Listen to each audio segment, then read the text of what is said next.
Valeu, gente. Bom dia. Eu vou explicar aqui assuntos sobre o sistema cardiovascular, falando de controle de pressão, mecanismo controlado através do diâmetro dos vasos sanguíneos, falo de pequena e grande circulação e as células do sistema vascular, além do processo de coagulação.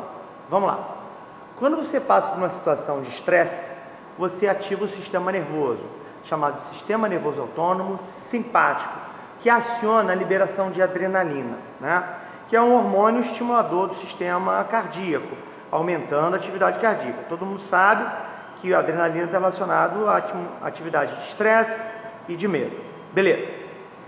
A adrenalina, ela pode ter duas ações.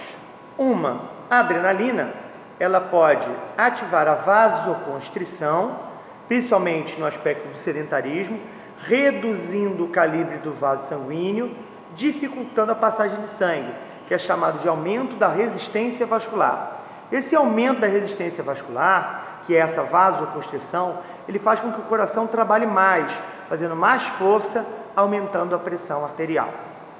Por outro lado, você pode ter uma adaptação na qual a adrenalina ela atua promovendo uma vasodilatação. Isso está relacionado muito ao exercício físico, que o metabolismo muscular libera as substâncias vasodilatadoras e essa vasodilatação facilita a passagem do sangue, promovendo uma redução da resistência vascular. Se reduz a resistência vascular, o bombeamento do sangue fica mais fácil pelo coração. Então aí há um processo de redução da pressão arterial. Então, resumindo, vasoconstrição aumenta a força que o coração tem que fazer, aumentando a pressão arterial. Vasodilatação reduz a força que o coração tem que fazer, reduzindo a pressão arterial.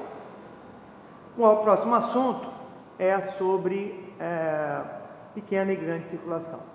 Aqui a pequena circulação, ela está representada por um órgão-chave que é o pulmão, ou seja, o coração, o lado direito do coração que recebe sangue venoso, bombeia sangue através do tronco pulmonar, que são as artérias específicas do coração. Ele chega até o pulmão, onde ocorre a troca gasosa ou hematose, e vai até o átrio direito. Esse caminho é chamado de pequena circulação ou circulação pulmonar. Por que pequena circulação pulmonar? Que está restrito a um único órgão.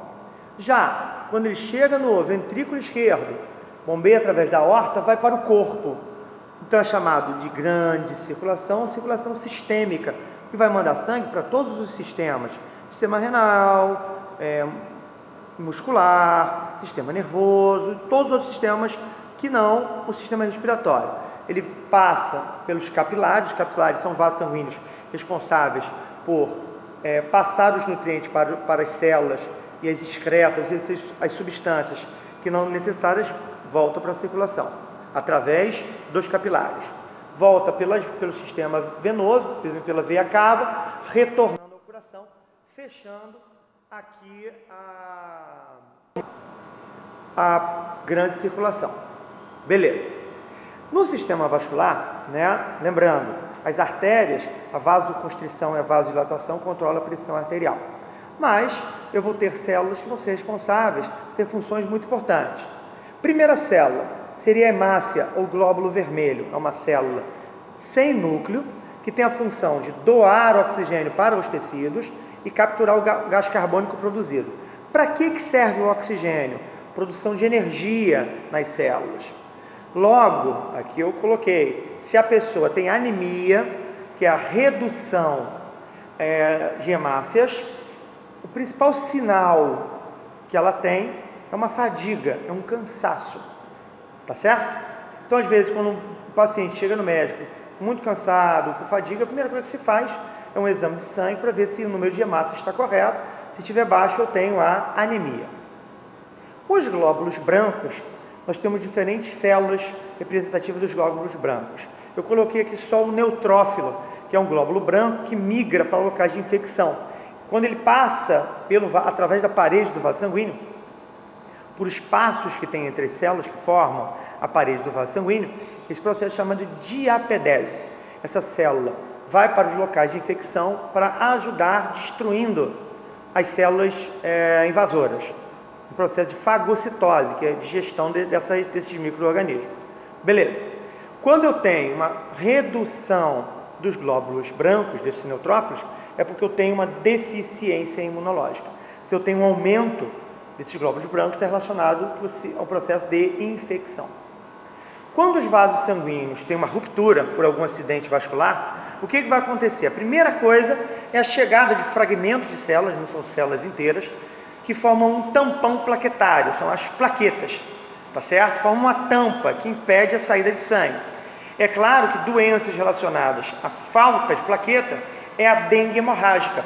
A dengue é um vírus, mas a dengue hemorrágica é um vírus que causa uma redução do número de plaquetas, reduzindo a formação desse tampão plaquetário.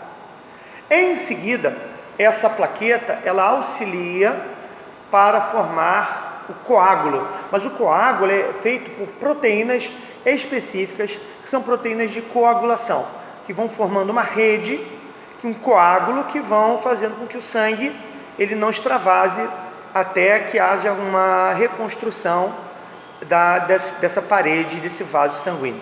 O principal exemplo, quando eu tenho falta de proteínas de coagulação, que a pessoa pode coagular até advir a sua morte, é chamado de hemofilia, que é tratada com a injeção intravenosa, dessas várias proteínas que são responsáveis pela coagulação.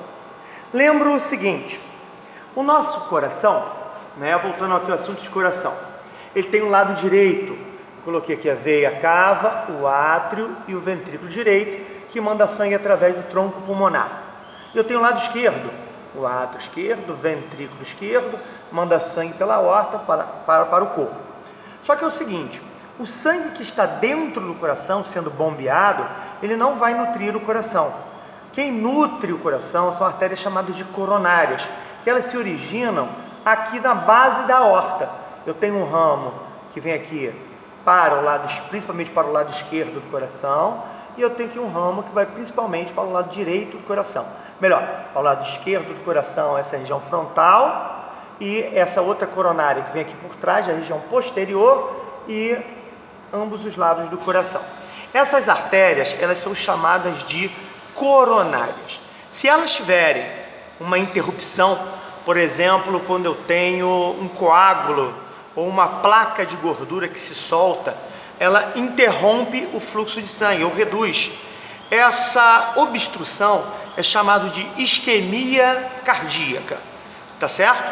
E essa isquemia cardíaca, ela vai fazer com que aquela região do coração, na qual não está indo mais sangue, ela sofra uma degradação chamada de infarto, que vai levar à morte de células e pode levar até uma necrose no local onde não recebe mais nutrientes, levando a uma falência desse órgão e um infarto que pode conduzir à morte. Valeu, gente. Obrigado.